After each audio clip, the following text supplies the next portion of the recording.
Ilhan Omar came in guns blazing, and Linda Mcmahon, she stayed calm, stayed steady, and honestly, showed exactly why experience matters more than theatrics. The gentleman, I recognize now the gentlelady from Minnesota, Ms. Omar. Thank you, Chairman, and thank you, Madam Secretary, for being here with us.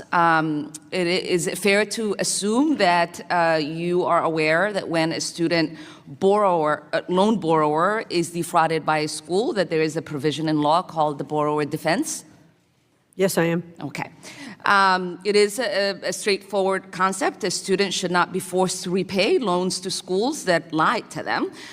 We know that millions of federal grants and loans go out the door while students are left with education that is not worthy.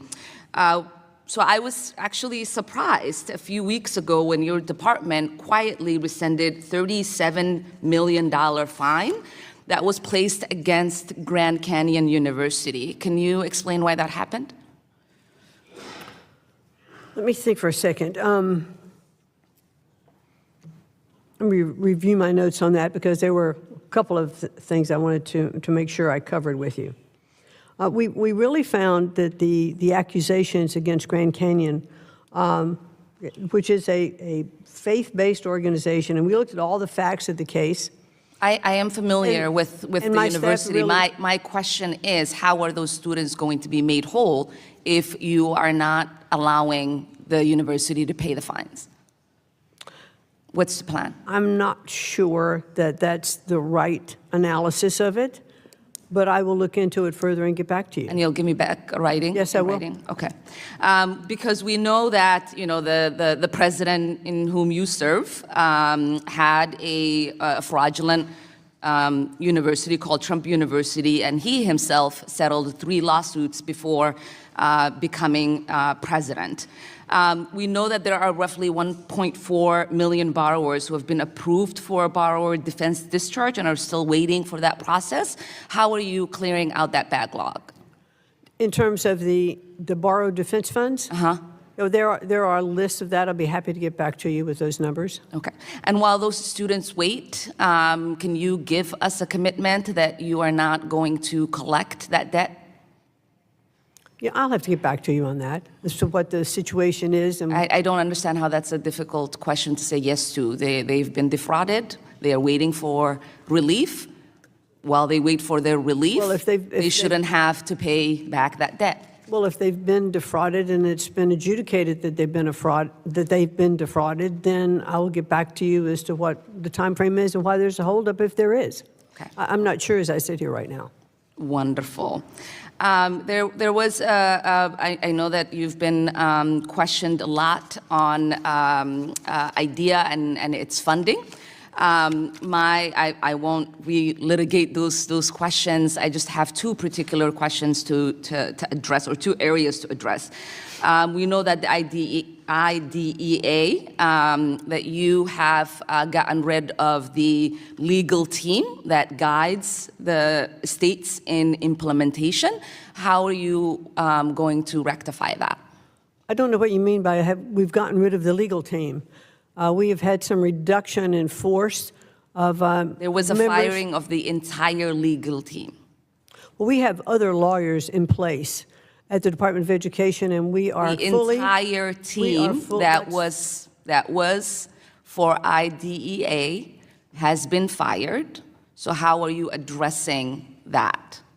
Because we have other lawyers who are in place that can handle those things. And as I mentioned before, we have not missed any of our statutory requirements. Well, I do believe that firing hurts the implementation. We also know that you have gutted the Office of Civil Rights when there is already investigation backlog. How are you going to fix the discrimination claim cases that are out there?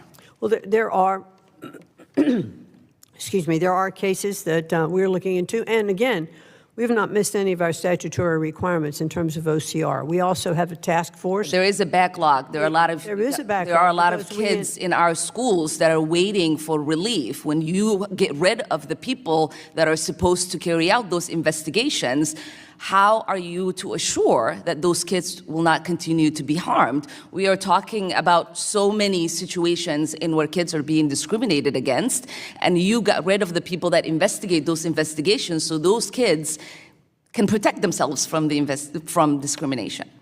Well, we still have a very strong and capable staff in OCR.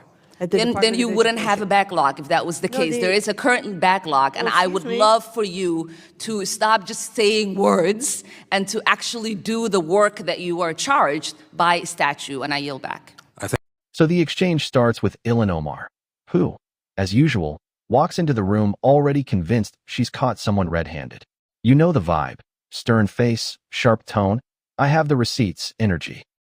And right off the bat, she tries to corner Linda McMahon on student borrower defense, acting like the secretary is actively conspiring against students. At the end of the day, this exchange wasn't about student borrowers or legal teams or civil rights offices. It was about political theater and who benefits from it. Ilhan Omar thrives on confrontation. Her brand is built on creating moral emergencies, framing opponents as heartless, and using aggressive questioning to signal that she's the one fighting the system. But fighting the system doesn't mean ignoring context, bulldozing facts, or demanding instant answers just to score clips for Twitter. Linda McMahon, whether you agree with every policy decision or not, showed something rare in modern hearings: restraint.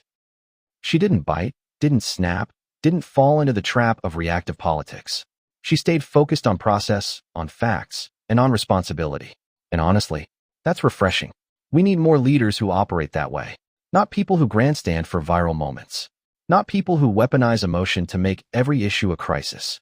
But people who understand that fixing problems takes clarity, patience, and yes, sometimes saying, I'll get back to you once I know for sure. Because that's how adults actually solve things. And if we want better governance, real governance, we need to stop rewarding the loudest voice and start rewarding the most competent one. If you want more breakdowns like this, make sure you stick around. Like the video, drop a comment, and don't forget to subscribe.